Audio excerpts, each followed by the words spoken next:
Welcome, everyone. It's great to see you all. Feel free to show us your face or not. It's all up to you. We will start in just a few seconds.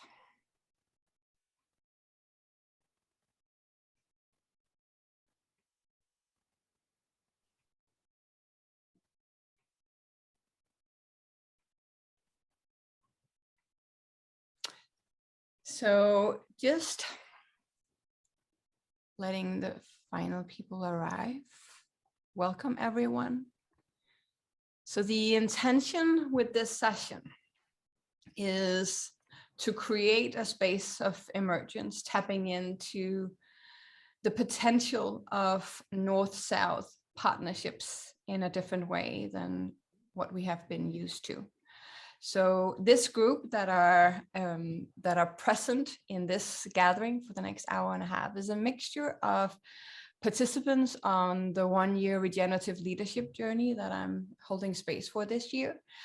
And we decided to open up the space for people beyond the journey to tap in to a wider field and co-explore how we could create North-South partnership based on mutual respect and compassion in different ways. It's coming from an intention and a desire to move away from rigid mechanistic aid, where North are deploying aid in whatever shape and form to the global South, but it's not really based on mutual respect or compassion and a mutual sense of equality.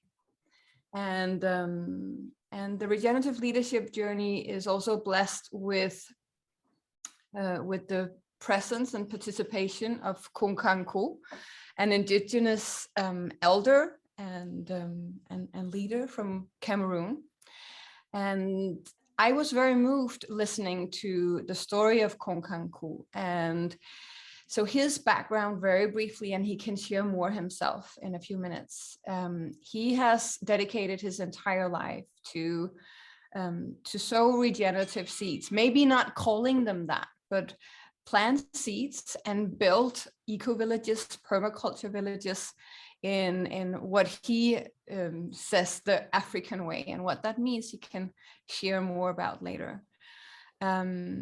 What he has done is really, really impressive, but unfortunately, due to the inner disruption and the inner toxic climate in Cameroon, many of these villages, if not all of them, were destroyed. Many people were killed a couple of years ago, and he had to flee his home country and is now living in Portugal, and has done that for a few years. And when he shared with me his passion of letting his wisdom and insight and know-how be put to good use in Europe and the global North, but also this struggle of not being able to and not having the connections and this kind of frustration about the mechanistic aid system that I also feel passionately about disrupting. In my past, I have been part of many UN initiatives and programs, and I can't do those anymore. There is so much bureaucracy, and so the machine is so heavy that so much energy goes into preserving the machine instead of actually unleashing the potential of human-to-human connection, human-to-human potential. So what we wanted to do with this session is holding space for a mutual sharing of how could this be done differently, in a way that is not hypothetically, or in a way that is not something about what other people out there should be doing, but what we could do differently. Also tapping into the potential and the wisdom that Konkankoh has, and the concrete project that he's working on. So it's an experiment, this session. It's not a session where we have plenary speakers and then followed by an official Q&A session. We are holding space together in this mutual exploration of how could this be done in a more sacred way, respectfully tapping in to the potential both in the global south and the global north, and how can we create more potent synergies based on mutual respect. So that's what we will do for the next hour and a half. And I'm also co-facilitating this session with my brother based in the US, Alex Solimero, who has extensive experience within permaculture, agriculture done in a different way. Before we pass on the word to Konkankoh, Alex, do you want to say something briefly, or? I want to say that in Alex's time zone, it's 4 a.m. in the morning, so that's why it's stuck. And I'm grateful that you showed up this early in the morning to be with us. Yeah, it's a pleasure. You know, you're offering the opportunity for us all to listen to story that is different than that which we've heard. And I think that that's what's super important for us right now, is to, you know, begin to really release that concept of that we know, and that this human progress that we're attaining towards is something that we understand where we want to be headed, and instead begin to really find that humility and again, you know, urgently slow down and begin to listen is what's invited here today. Thank you so much, Alec. And before I pass on the word, I would just like to invite you all to, if you feel comfortable, to close your eyes and just sense within, and hopefully tap into a sense of gratitude for allowing yourself the time to be present, to creatively explore what wants to emerge when we hold these questions of how can we create global North-South partnerships based on mutual respect. How do we do things differently, where compassion gets to lead the way?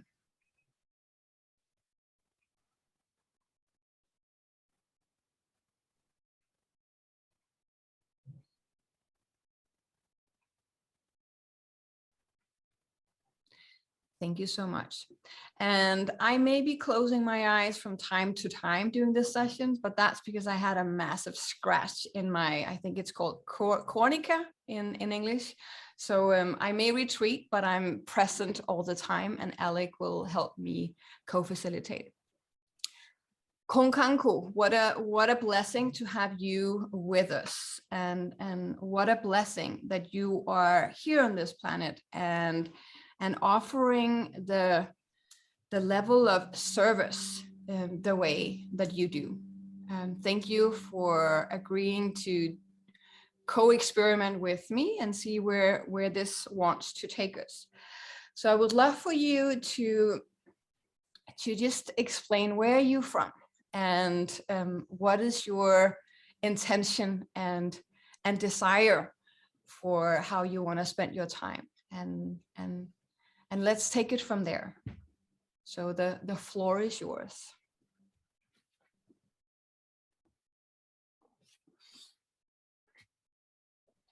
Really, first of all, a big thank you to this Regenerators family. It's such an honor for me, for all these beautiful souls who think that a better world is possible, and who are doing so many things. Busy people who create this time to sit with us here, though in a Zoom room, it already feels cozy and the right energy. So I'm really excited. This feels like it's also a possibility for a new kind of listening circle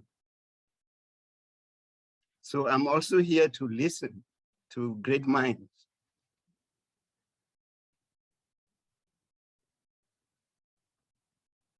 A bit about myself. I come from a kingdom in a village called Bafut, where I founded an eco-village. It's interesting that today we are coming back to understand something which might be the real power which rules the universe. I think this is the call in all our hearts that might energize our discussions. And I believe that this is the power also, including those of my ancestors, which are called here present in our midst, that can really help strengthen South-North partnerships. As Laura has said, my team and myself, we are fighting an existential battle here in Portugal. Still fighting to defend the secret of life's journey, as it were. Because growing up in Bafut, it was custom to initiate some selected young people who will join the elders in the community management. I was one of those few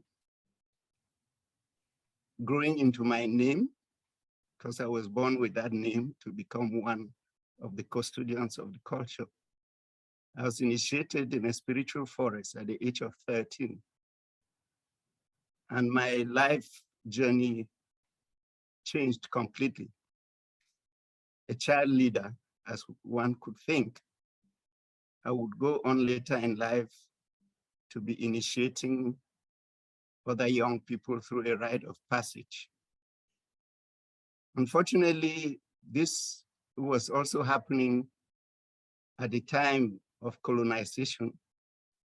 For the first time, the Christian missionaries arrived my village.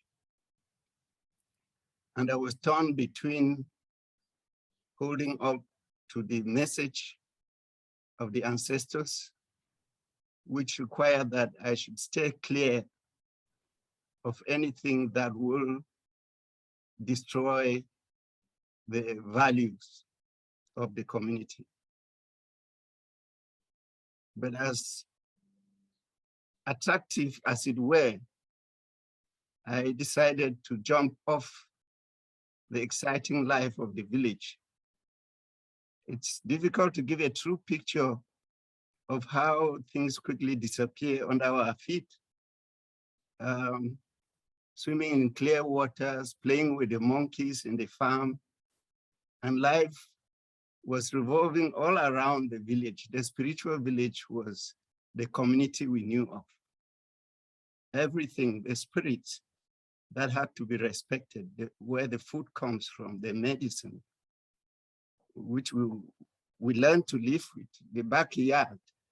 Something today called permaculture is just where the kitchen waste, which was all organic, was thrown.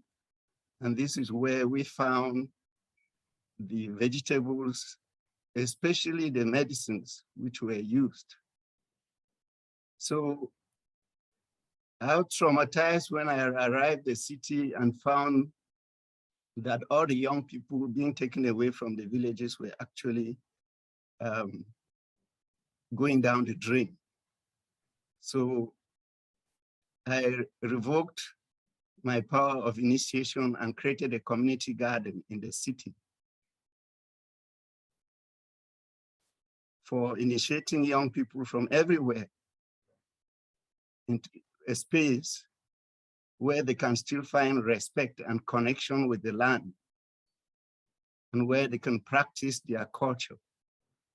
this community garden became famous in such a way that some students from SOAS, School of Oriental and African Studies in London, came to do a case study of the project. And it's another story how it became international with the Global Eco-Village Network. This is how I also found myself in a larger framework of, I'll call solidarity, but without a soul, because this became a call for collaboration between social entrepreneurs and individual philanthropists, trying to find and attain something that is called UN goals. I say without a soul because from Africa, we never attained the water for all by the year 2000. We never attained the Millennium Goals. There were only 8 known. And today, we are centering what we are doing here in Portugal within the SDGs, the remits of the UN SDGs, and hoping that trying to work with the regenerators could be a facilitator for our focus project, which is a peace village, an African peace village in Europe, where young change makers can actually take bold actions on climate change and sustainable development, promote social innovation from a different perspective. I know Laura called it North-South. Maybe we can also attempt to call it South-North. How does it look like if we are building a world of equity, where the reasoning is really co-creative, not the inclusive concept where we create another top-down vision and ask other people to be included. We will basically force it down their throats. So this is the way we are trying to work. And I recall my experience internationally. I learned with the Peace Corps. This is another aspect of collaboration, which for me was genuine. They went to the areas, the most remote part of the villages with their dirty jeans and lived with the people. My organization gained a lot working with Peace Corps. Another experience we had was with the British Volunteers Overseas, BSO, that helped us to create an education for traditional rulers in my village to give a voice to women, because it's against our tradition for women to have a voice in decision making. And this is how we started to bring in children. Growing up, I also participated in a program which was called Pen Pals. Just letters take sometimes 3 to 6 months to arrive. And later meeting these people in real life. I'm still working with some of the people that I met when I was 20 online. It was not online, but we have today technology.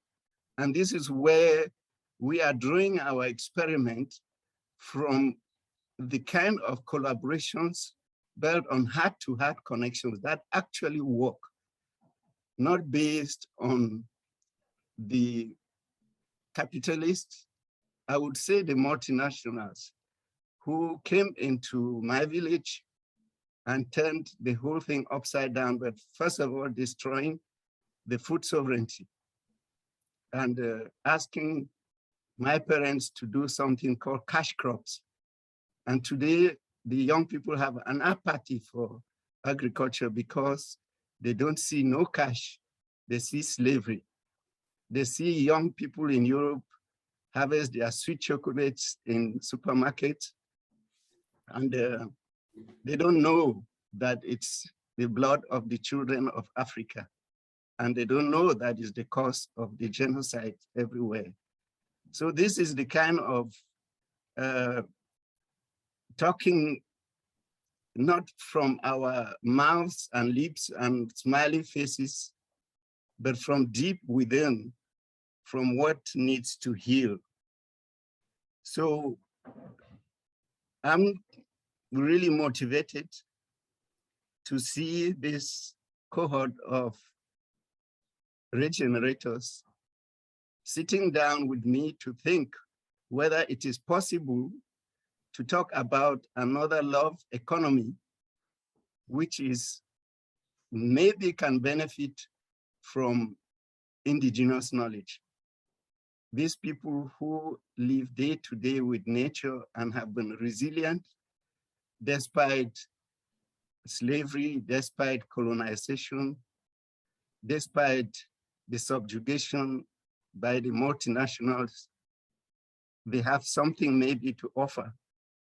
So I dropped a line of some of the things we've been experimenting with, something called indigenous and modern, and wondering if within the generators, this is something that we could also be experimenting with, the ways that we can connect the modern technologies and the modern knowledge, enriching it, also letting a space where indigenous knowledge can plug in. So this is, there are a number of projects we have tried here in the West. One called Africa Kitchen Revolution, another using solar, because we have plenty of sun in Africa. And presently, we are now focused, the focus project to deliver this, to have the African way of maybe doing collaboration is through this project that we call African Peace Village in Europe. This is also found on the links that I have put in the chat. So in case there is anything that I could share more, this is just in a nutshell some of the experiences which I have both from Africa and in Europe. But the most interesting that I find, and there is somebody in this house right now that I met in Quebec when I was doing a permaculture exchange with universities in Quebec. We got connected, and it actually linked the Bafut Eco Village with the Ganaweke, which is one of the Mohawk Native Americans. This is also maybe another way, because in Africa, we never talk, we need a visa to talk to our next door neighbor, because the boundaries that were put are hermetically closed up till today. So I just thought I should mention all this in this brainstorm, and that I would also listen to hear how maybe aid, the concept of aid, which we base development on, can be turned into trade, fair trade, or real collaboration of cultural exchange and sharing circles like this. I would stop here and hope it gives just a little background about myself. And thank Laura so much and Alec for the support they've given me up to this stage to be able to speak here. And Tan. And thanks, Yves Abanda. I see you in the room. Thank you so much, Konkankoh. Alec, do you have any reflections?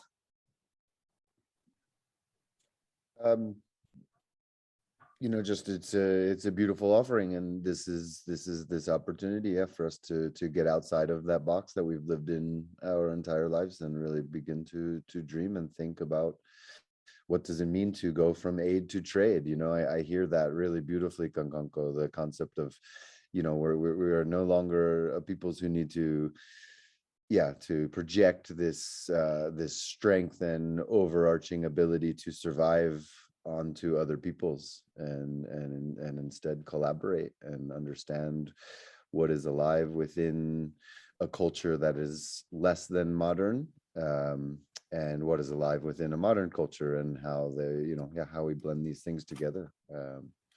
So thank you. Thank you, Alec.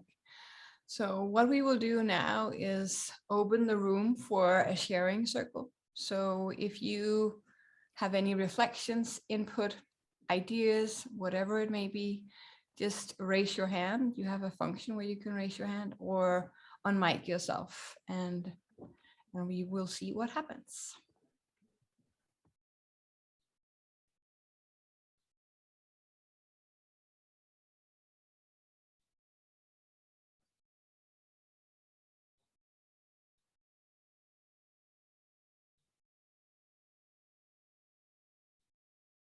Sulaiman? Thank you, thank you. I just want to say, Konkankoh and Laura and Alec and Dan, thank you so much for opening up such a rich space. Just, I think it's a very, very important discussion that we're having today. I just wanted to say that, and those of you who are not part of the course, I'm super blessed and grateful to be part of a year-long journey with Konkankoh and everybody, and I think it's just so incredible, and so I think this is a very important thing. And one thing that I wanted to add as well is often the way we see the continent of Africa in particular, for my own work and research, is one that needs to be saved or fixed. And if you actually look at the history of Africa, it's a very rich culture. If you look at the Kingdom of Mali, the Ashanti Empire, if you look all across Africa, when Europe was having in the plagues across Africa, they were thriving and succeeding. And so I think we have to go back to the incredible indigenous knowledge of, you know, Africa and other continents. And I think it's super important just to, you know, to work in interdependence and in love, and really, yeah, so really grateful to Laura and to Konkankoh and everybody. I think it's just such a powerful way to start the morning and the day. So I just wanted to say a huge thank you to everybody. So thank you. Thank you so much, Sulaiman. It's wonderful to have you with us today. Anna-Kaisa? Hi all, I'm Anna-Kaisa from Sweden. And I was wondering, I've been attending a course called Facing Human Wrongs, that is from Gesturing Towards Decolonial Futures, which is a collab between indigenous people, Chief Ninawa tribes in Brazil and University of British Columbia. Are you connected to those guys already? Because they have been experimenting a lot and in the space of how do we actually collaborate between indigenous people and the ones who are more privileged and come from the modern societies with all that that means. So I think that is the space where we can really add a lot of beautiful knowledge into this space, because they have developed methodologies in how to work really fundamentally with those things, and tried. It's been a very well, they have been working a lot about finding the ways, how do we do this in a balanced way, where these power structures are on a very aware level. So I think that could be a really good connection. Thank you so much, Anna-Kaisa. No, I don't know if Konkankoh or Alec are connected to them. It's Vanessa Andriotti, that is, who just wrote the book Hospice in Modernity. That is wonderful. The key figures. And that's part of the intention with this session, to connect the dots, so we don't have these silo-based approaches where we want the same thing but have no awareness of what's going on elsewhere.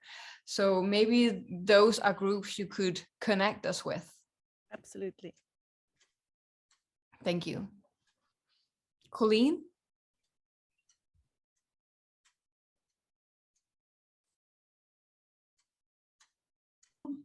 Sorry about that. I couldn't unmute myself. Thank you so much. I'm sorry I missed the beginning. I couldn't get on. But thank you for this. I think this is really important. I'm just wondering, in so many ways, when we look at Africa, we start, or the South, we start saying the modern world, the less than modern world, the rural, and that sets us apart straight away. And I think people don't really understand how modernized Africa really is, and how the wealth of the indigenous wisdom is not separate from and different to modern. And we start shifting to a space where it's like shame, shame the poor Africans. We've got to bring them the oil, and we've got to bring them the whatever, because they're in goat carts or whatever it is. And I think for this to really add richness, we need to bring our whole selves and radical honesty, and open the space to the African voice that is missing. There are elements of African voices that are in these spaces, but the majority of Africa doesn't actually know about it. And adding to that, because of the colonization, because of the capitalization, because of the deliberate breakdown in the families and cultures and the villages, the philosophy of Africa has almost been broken down. And it's important to acknowledge that. And I'm not sure now what I'm saying. It's just, for me, I'm very aware, hyper aware, that I look European and I'm in Africa. And how much damage gets done because it's a very fragile space where you've got so much corruption, so much power plays that are happening. And when people mean well and they arrive in Africa and they come for 3 months to uplift a community, and then they leave and the community is not uplifted, everything that they've done just falls apart, and there's no true acknowledgement of this is who you are, this is where, what do you need from us? Not, we're going to come and white savior complex, we're going to come and solve all your problems and ta-da, there you go, you've got a new road. So I don't know if I'm adding anything, but well done for starting this conversation. I just wanted to say, be aware that the South has so much to teach the North. And it's not just about being aware of the environment and the earth, but it's the way communities are structured that actually the North used to have, but has forgotten because of the Roman influence and things like that. So that makes sense. Thank you. Thank you so much, Colleen. And I think what you shared is exactly the essence of this sharing. Something needs to change, and it is because the global South has so much potential and so much to offer, and we need to do things differently, knowing all of the trauma that has been in the past, and how do we hold space for that as well, instead of brushing over it, and continue to be this day's version of colonialism in how we attempt to do aid. Joy. Yeah, thank you. And thank you for this gathering. It's really very interesting, but also very important. As of this point, I do not have any massive good inputs, but I do have something that we need to discuss, like Cameroon and a lot of the South is political unstable, right? Also, as Colleen mentioned, I agree totally. So I believe that we should perhaps listen to somebody that's been used to navigate in troubled waters or burning platform or whatever you might call it, because to make a lot of efforts make them worth it, not worth it, but make them happening, right? We need to understand and to know how to navigate in political and violent war zones. So I would love to listen to somebody's got the experience of navigating in such zones and so on. So that was my input for now.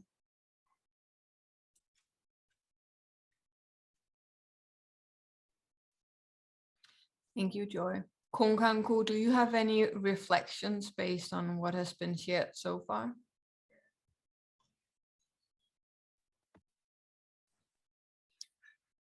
I guess I was running away from the trauma stories of Africa.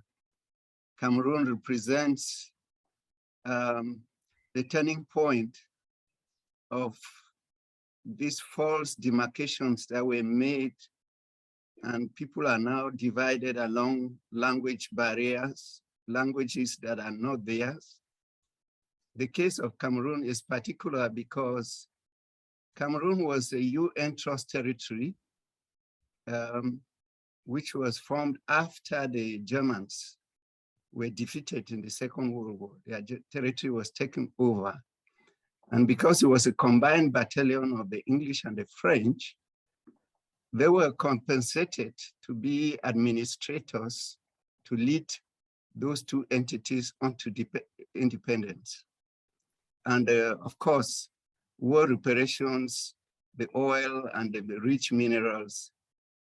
It's a complex story that we cannot go on to, but it's complex enough when it involved the death of Hammarskjöld, who was the then Secretary General of the UN, because he was invoking the article of right to protect.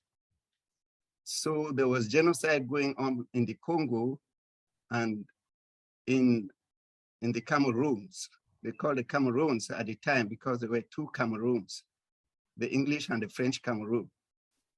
But because he was so keen on letting the part which is now called Ambazonia to have its independence, there was a complicity between the French and the English, and back in the corruption of the UN, a whole Secretary General was killed to put under cover what was going on in the Cameroons, because it was going to open the light to the other African nations that were fighting for independence. And to make a bad story worse, it was during the Cold War. They now said these people are leaning towards the socialists, where they thought there were connections with the Soviet Union. And so give a dog a bad name and hang it.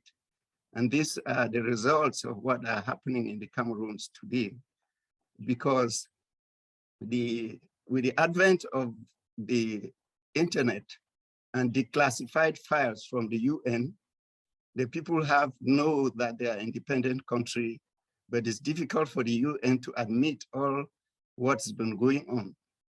So this is something that is going to spill into the world, because the Gulf of Guinea is becoming very, very critical in this time of oil.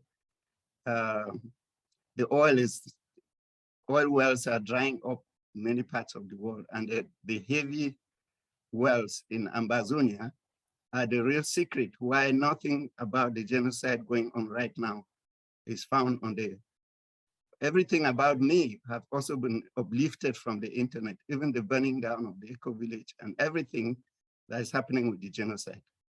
So this is just the world structures that must be reformed for things like this, for a uniform world where we can know what is happening around us.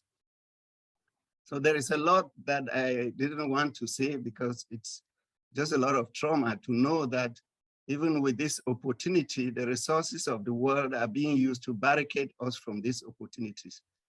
This is why the regenerators are very, very important at this time, to be able to know through our own sources how the secret of life can be defended without using the same structures. Like to say peace through the barrel of the gun, that's the concept of the West. And this is why Cameroon is a victim of its resources. Well, not Cameroon, Ambazonia, because the question of the Gaulle march, the French asked the French part to use its troops to recolonize an independent state. This is what is happening in Cameroon. And it's been enforced up till today. And what can we do about this is a question that is on my mind a lot, because we've talked about this before in the regenerative leadership community, that there are so many things that we don't know because it's not accessible to us. It's not on the news. It's very hard to get access to that kind of information. How can we bypass these barriers is what is on my mind. And what is it that we can do differently now, in your opinion? I'm on regenerators now as an honest broker, because what portends in Africa is that the multinationals call the shots. And through the dictatorship that has been put there by the West to serve the West, they feed the rest of the world with what we consume. The answer is regenerative education. And if you take a regenerative education and what the regenerators are doing, this is the healing of the system. And I think you talked about connecting the points. I'm just one of the little dots of the points that are existing all over the world that need to be connected in this world. And maybe this is an example of how other dots can be connected. I know exactly what my colleagues in Genoa is the Global Eco-Village Network of Asia, that they succeeded to bring regenerative agriculture and reconnect people to the land, to culture. This can happen everywhere. And this is the experiment that I'm hoping that can also happen in Africa.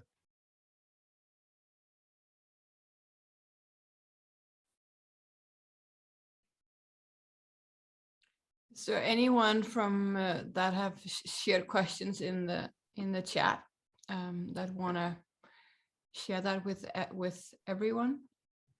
Yves Abanda. Yes, hello. I am the friend Joshua was mentioning about. We've been in touch for several years now, and I have visited the eco-village in Bafut back in the time. And I've had, in that regard, I have a little bit of experience of working with Joshua in the past. I have a lot of, I've had the privilege to receive many of his teachings and to follow his footsteps, to put it simply. And what I wanted to share to your group is rooted in Konkankoh, he said Joshua, I should say Konkankoh. In Konkankoh's history, it's rooted in my history and also from the elements we have already. I've heard such big themes such as giving particular I've heard examples of good south-north relations, sorry. And I've heard Konkankoh talk about the quality of connection that comes with the heart. And at the same time, in the conversation, I'm hearing those very big, overarching topics, those massive things of how do we do to tackle such political issues. And something in me goes in the direction of, well, what is gathering us today is Konkankoh's story and is what he's bringing. So I'm offering that we can, maybe this is a good starting point. When Konkankoh came to Quebec, we went to a Mohawk community, Dohnawage, where I remember an elder saying once, when we have a guest coming in our house, the first thing we wish him is that he may have clear water to wash his ears and clear water to wash his eyes, so that he can listen as well as listen and see, as well as clear water for his throat, so that when he has something to say, he can speak clearly. I believe that the sort of partnership we're talking about calls our capacity to value our privileges as they are. I think we are in a position where we have sorts of, let's say, material privileges in Europe that can be of very easy service in greeting Joshua. And I think we recognize in this circle, we give value to the wisdom he's carrying as something that is truly very valuable.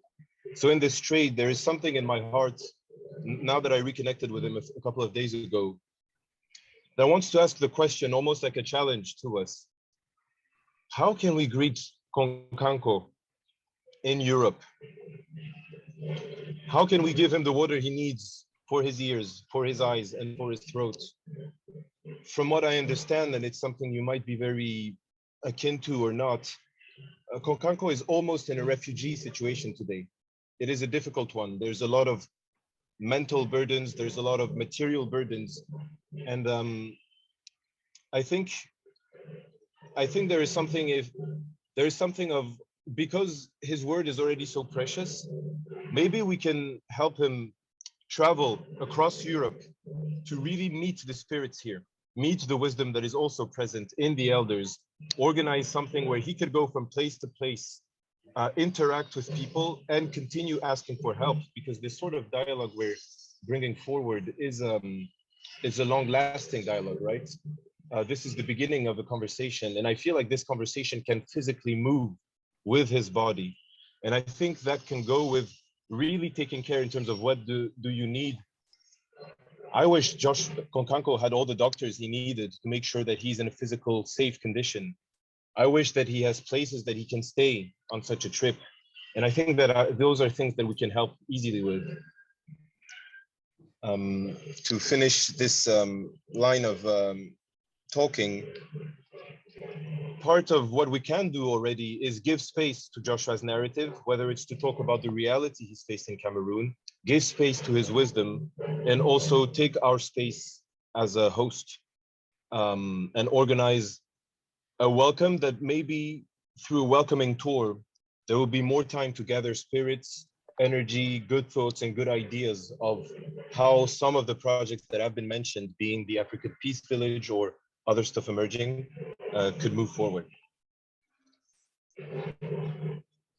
Thank you so much, Yves. I really love and appreciate your sharing and share your sentiments. And I would love if this could be the beginning of a manifestation of a welcoming tour. How do we in Europe welcome someone of the capacity of Konkankoh, and how do we give him the food and the water and the shelter and the fertile soil for where he can plant his seeds that are so potent and powerful and that the world needs now more than anything. And that is the intention with this sharing. And then I sense in me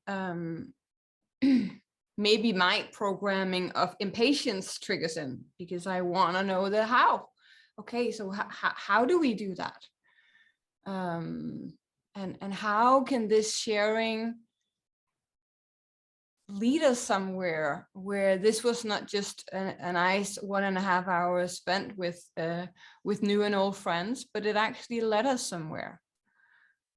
I sense that responsibility and that not knowing.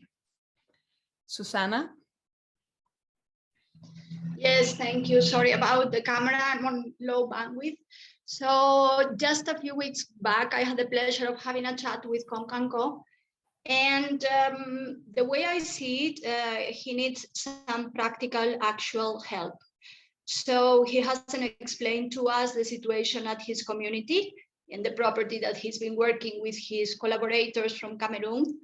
And the way I understood, he's in a position right now that they need either to buy the land, the property, or to come to some kind of lease agreement or something like that. So Konkankoh, why don't you actually explain to us what is the actual situation so that we can discuss in practical manner of your particular, position right now?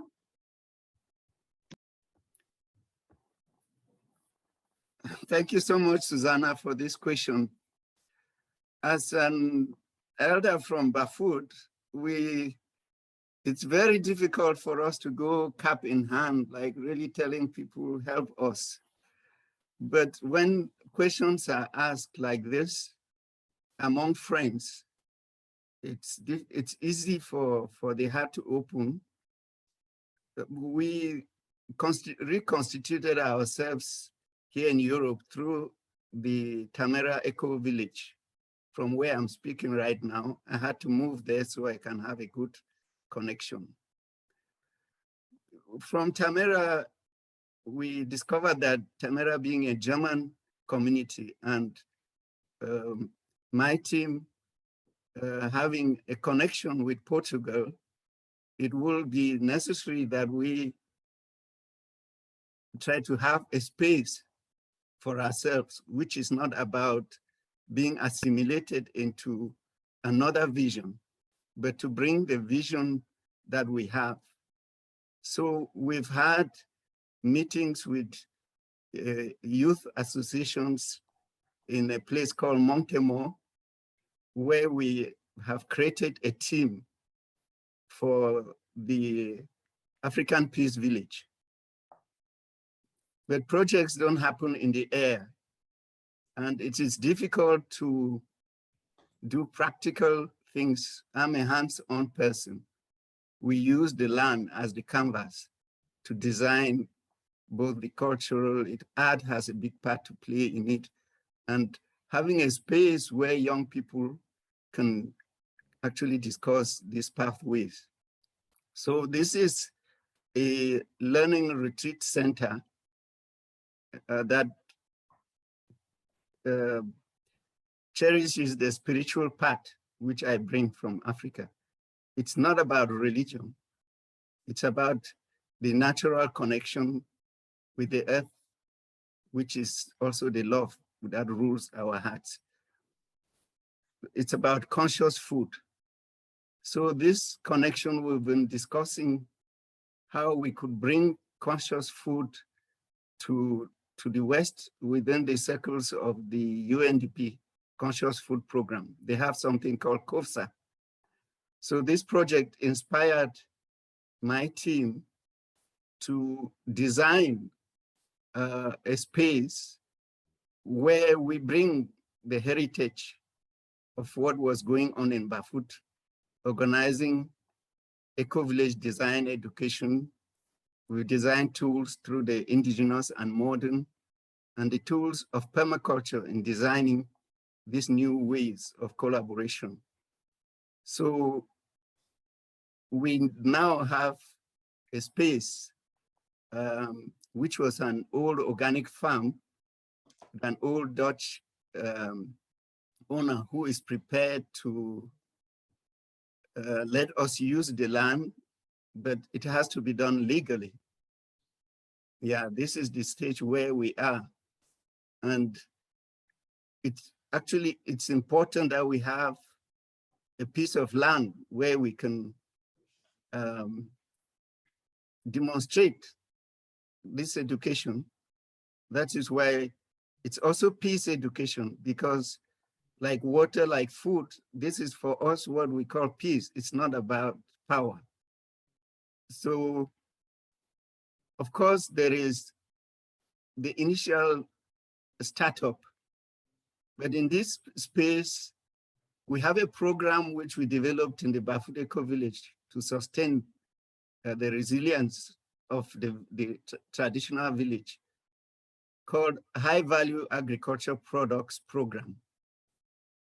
We were growing fresh ingredients for lush, and we've been experimenting since our time here in Portugal with the high value seeds that we brought from Cameroon, including moringa, turmeric, lemongrass, simple lemongrass, and citronella. And we've been quite successful with this. So we believe that if we have the space to do this, then any little startup it's a seed that will enable our own concept of sustainability also to thrive, especially that we were receiving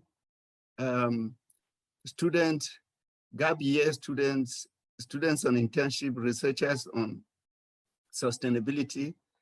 It means that that space can now connect Europe and Africa. This is our way of dreaming the South-North partnership through the youth. My work whole life had been holding circles for youth.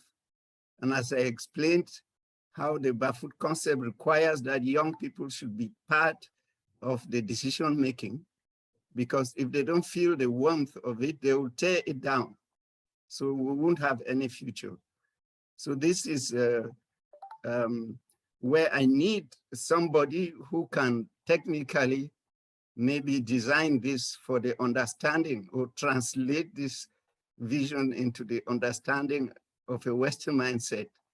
Because I tend to talk in the Bafut custom, which is me, I translate, but it cannot really be good English. There are people like Susan, there are many people who can help me to translate my language in a way that it's understandable in the Western mindset. And this will be very big help as well.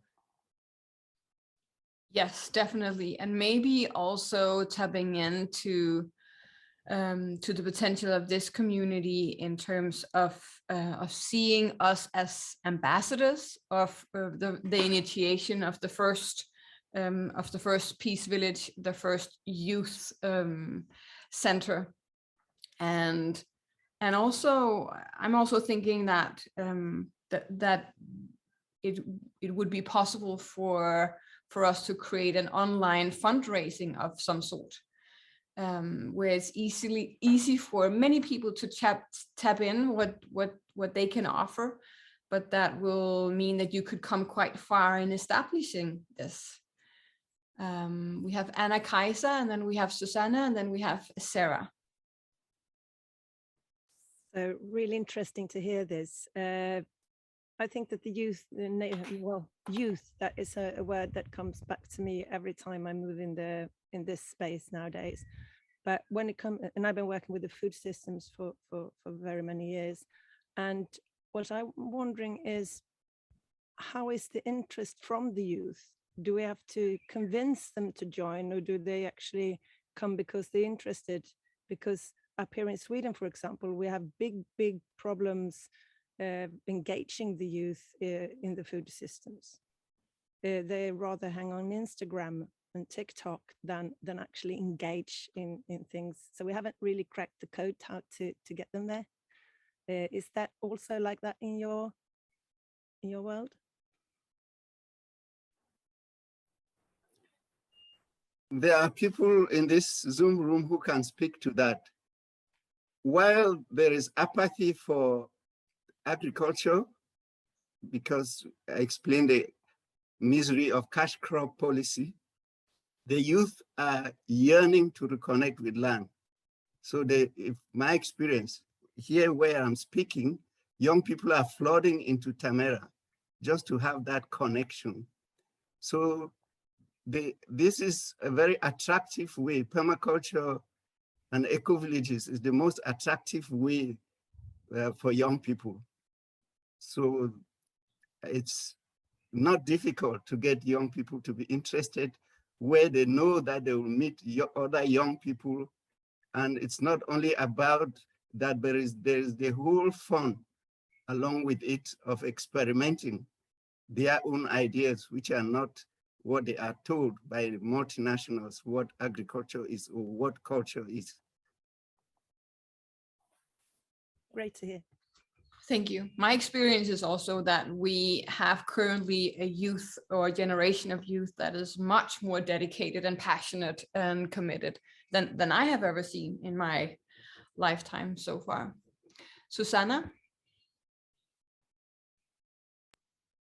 Yes, so please correct me if I'm wrong, Konkankoh, but the way I understand, you need basically to start with a legal frame to implement this pilot project with the owner of the property where you are working. Is that correct? A legal vehicle? Yeah?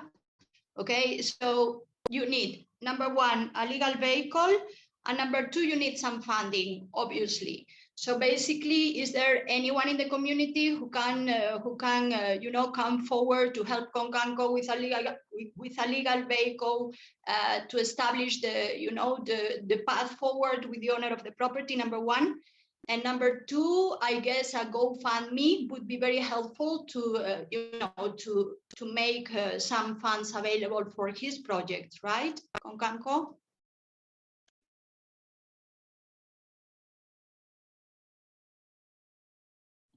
Konkankoh, you're on mute. Unmute yourself. Oh, sorry, I was muted. I am still a novice when it comes to issues of fundraising.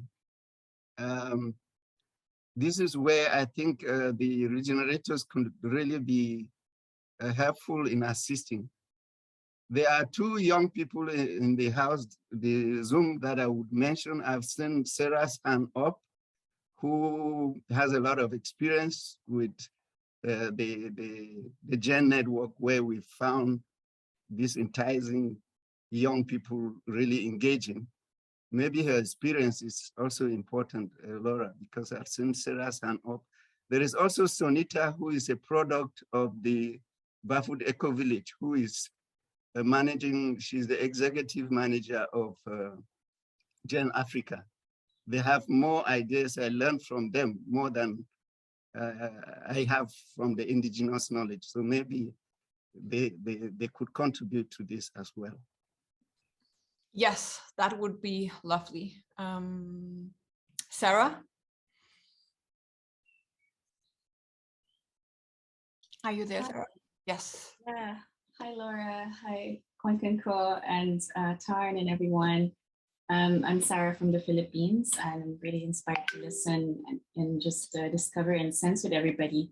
It's really meaningful to join, because I wasn't able to join the Regenerative's journey. We had a typhoon that knocked out all of our signals and power for almost 2 months, so it was really hard to join. And but really grateful to listen to the wisdom of Konkankoh. And I love that, you know, that you're calling yourself with your indigenous name this time. And I've known you more as Joshua for several years in the Eco-Village movement, and also with COPSA, and just love how this conversation is going for everybody here. And I really am very interested in this because for me, as coming from the global South, or what some of us would call the majority world, we also have been in this deep inquiry, you know, like especially in the regenerative movement, because we honor being part of these global movements of regeneration for a long time, but we also acknowledge that there's a lot of wisdom from the majority worlds with indigenous traditional cultures that are also regeneration. And like in Genoa, we worked on bringing out the wisdom of Buddhism and how it inspired social entrepreneurship and mindful markets, or how the Maori donuts economy, like a Maori model to the donut economy of Kiri works, and how Confucian leadership has been, at the heart of how Chinese eco-village movements have sparked that kind of revival of going back to the land. And in the Philippines, we always have this kapwa or bayanihan, and it's also our Ubuntu, and it's the spirit of how we collaborate across cultures in times of disasters, especially. And I'm here because I was, in the last months, I've been really troubled by this and having really a deeply awakening process with an aid organization that I've been working with on, deep inquiry learning journeys. But there's this still structure of where the funder and donor has a sense of ownership and not co-ownership to a design. And that's also, it invites me to go look into, where are the best practices of shared ownership and acknowledgement, especially when locals are actually local partners, quote unquote, are the ones implementing a theory or an approach, but actually bringing in like thousands of years of wisdom or years of best practice, and even the innovation that happens that actually builds evidence to a change or a theory of change that's really often authored by global North organizations.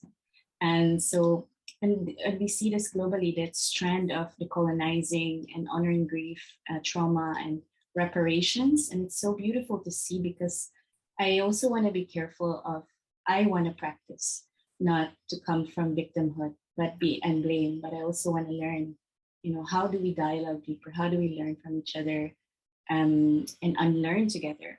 And how do we honor each other's gifts from the North and South? Because these can be one way to heal that divide.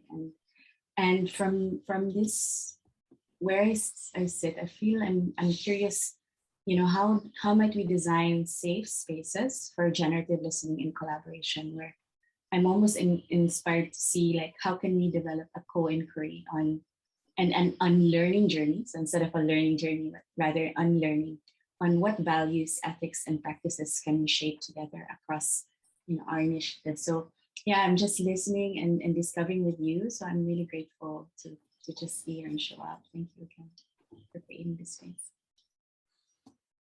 Thank you so much, Sarah. Yeah, that inspired a lot of thoughts in me.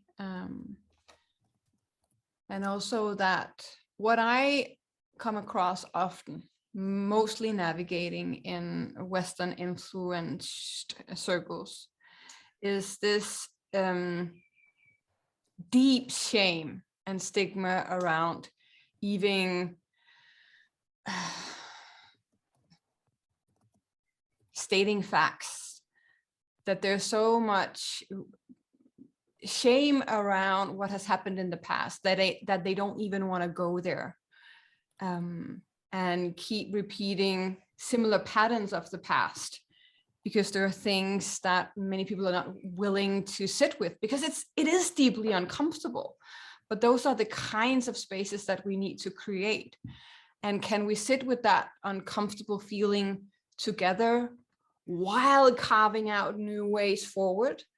While testing new ways forward, can we hold the opposite of that within us? Is something that I'm personally exploring. I wonder whether any of the wonderful humans that Konkankoh were referring to that are live here, that would like to say something. Yeah, I would be happy to say something. Wonderful, Sunita. Yes.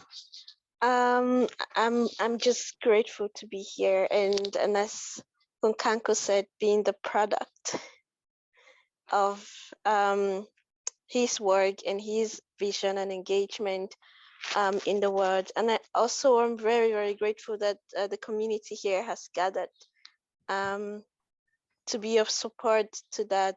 I am mainly of service. to Konkankoh's vision and his way of bringing enlightenment into the lives of young people.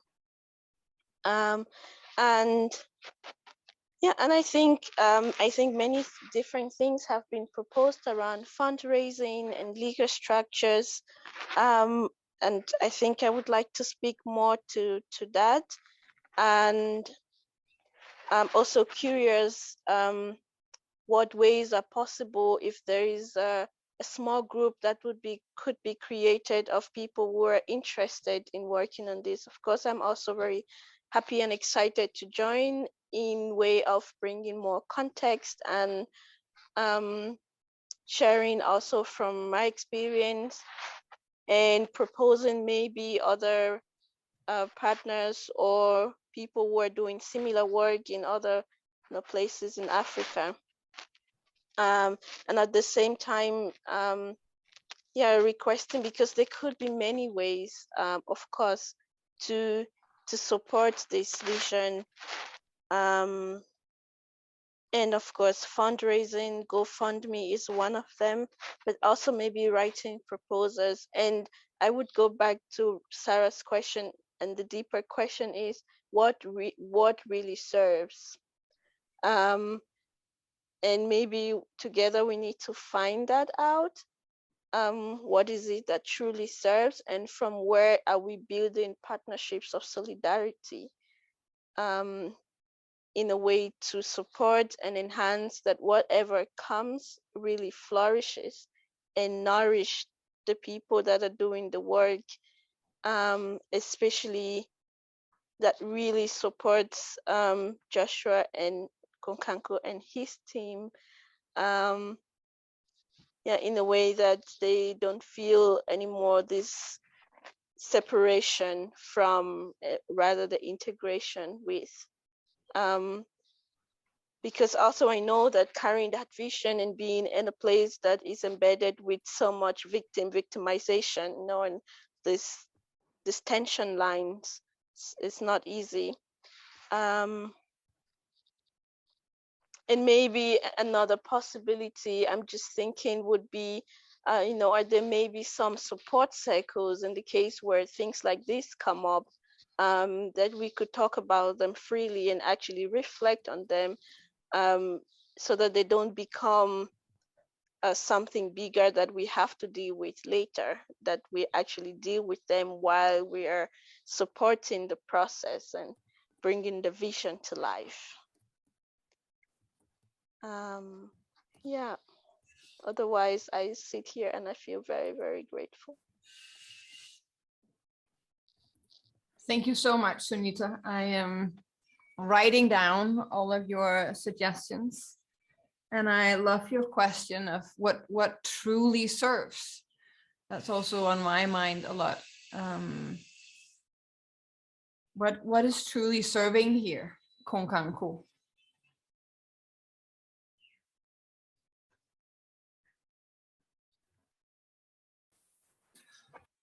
Without people like Sunita and Yves, I wouldn't have done this kind of things that I'm doing in the modern world. I think technical assistance, it's what holds all this together. A strategy, or maybe a business model. These are things that are very, very much available here in the North. And I am just the container that is holding the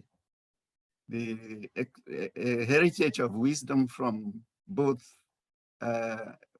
indigenous and some other communities where I've learned in the North, be it in the Finhorn on transitioning villages to resilience, be it cross-culture, which we today call, I believe a lot in the regenerative agriculture as something that needs a technical and modern way of design, not based on the old models.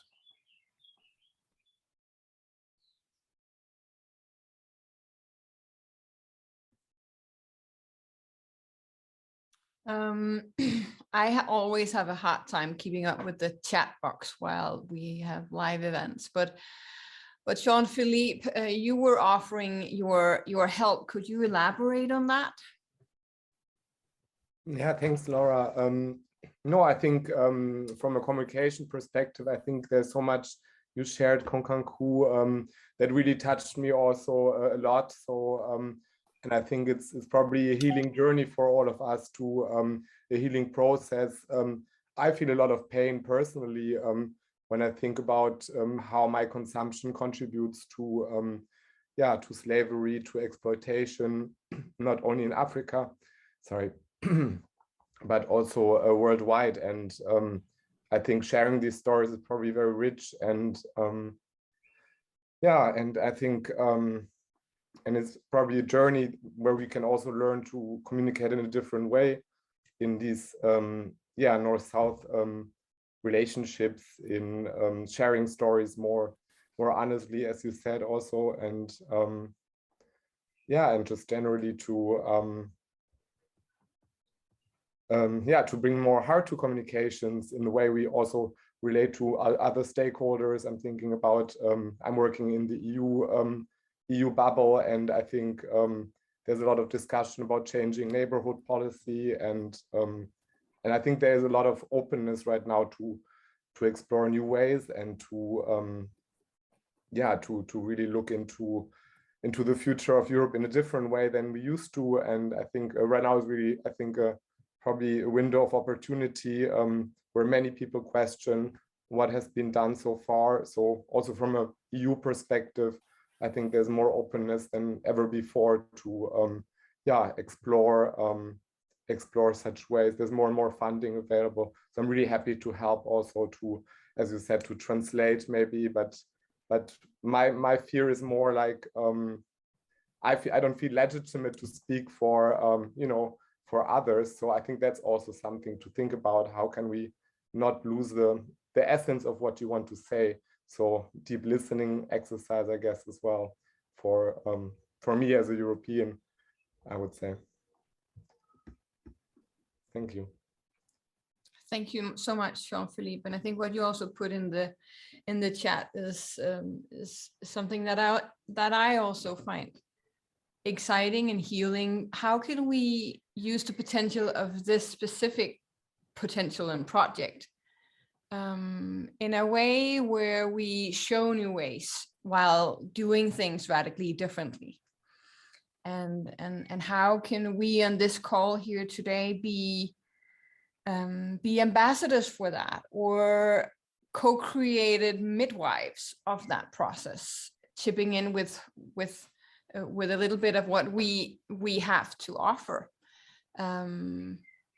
How can we carve out new ways by tapping into the potential of being many rather than just being a few people?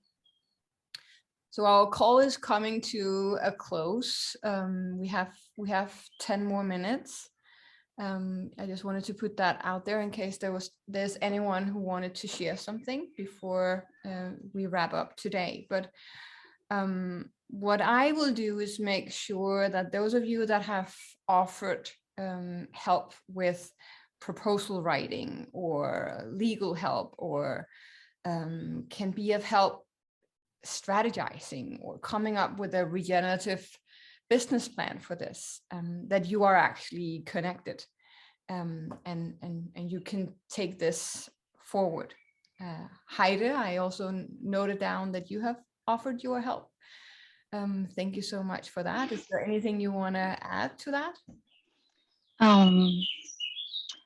Well, I would love to help writing, putting down in words some of these concepts that maybe don't even have words yet in our language, but where there's also so much need to find the words.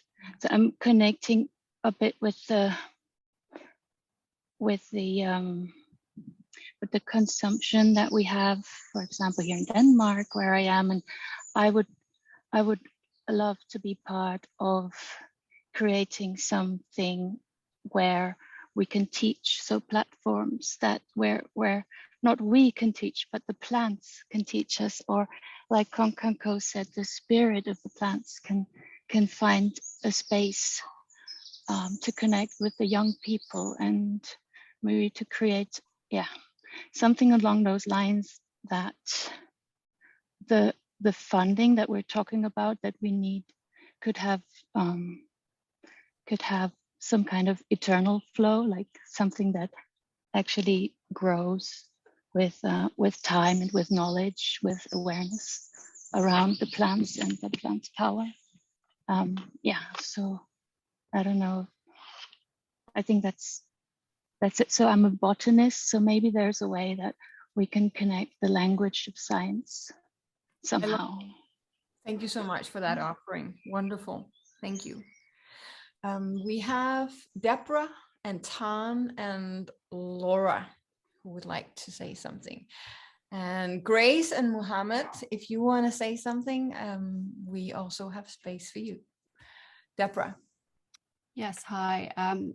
Konkankoh, I think that what's come up for me in the last sort of few minutes, especially when Sunita also spoke, is this unconditional investment. That's how I see what you need, and that comes across from every aspect. And I think as a white woman, I'm very, very conscious that, and there's a lot of unlearning that's gone on here from my perspective, that in order to support, I think the sort of the idea that I need something in return, I've unlearned that aspect of what, where I give my time and how I work. And I think that it's ingrained into a white perspective. I'm just speaking for myself now, not for anyone else. But I think if we can adopt that unconditional investment approach, then absolutely we can meet your needs and what serves you well. And that goes across everything I think that we've spoke about today, because I'm super conscious that what really does serve you, and it's going to be quite complex because there's so many angles here, whether it be from the legal or the funding, and it's really easy from a white perspective to fall into the white supremacy, to fall into the way that we do and we live from a white perspective, and I'm really so fixed on unlearning all of that, and therefore I wanted to bring that sort of phrase, unconditional investment. What does that actually look like? And especially with the communication that people have also put in, I want to help with communication, but I think that can also come across, and what you've just said as well, Hedda, I hope I've pronounced your name right, sorry, about the plants and how do you get that communication across. So it really is an unconditional approach that really serves you, Konkankoh, and all of your team. And I liked the point you made, Sunita, about support circles and honesty circles I came up with, because I think that's what we have to get to, really radical honesty, to bring your vision alive. And I think you've got a fantastic opportunity, and I'd love to be able to fund something, but I don't want to go racing off going, oh, look what I'm doing over here, I'm funding this project as a white person. That's absolutely not what this is about at all. But I felt I needed to say that, and I'm not talking from anybody else's perspective at all, because it's your knowledge, it's your wisdom. You need some help in getting that out there, which of course hopefully you'll receive. But your knowledge and wisdom is what's the point here. It's in the land and the farm and all of the people that work with you. Hopefully we can all work together to get this off the ground, because it sounds absolutely essential to your survival as well. And I think that's really important. It's a human this is a human story, isn't it? So anyway, I will close on that. Thank you so much, Deborah. For me, there's also that aspect of, we are only as strong as the weakest link right now. And what the world needs now is to strengthening the whole and to make sure we don't lose precious indigenous wisdom and knowledge. And therefore this project creates or offers a lot of sense and meaning to me. I don't need any kind of official relationship to it if unless it's needed, but I have this deep dedication to do my little bit to help ensure we don't lose that. That we do our bit to kind of, okay, someone here in the mycelium is in great need right now and can have so much to honor this world. Okay, let's make sure nutrients are flowing in that direction so that it can grow its roots strong and big and help strengthen the greater interconnected web of life. And what Konkankoh and his Vision Experience project represents is what the world needs right now. It's what Europe needs right now. Yeah, that was just some reflections. Tan? Hi, yeah, thank you. I love that metaphor, and thanks everyone for your sharing.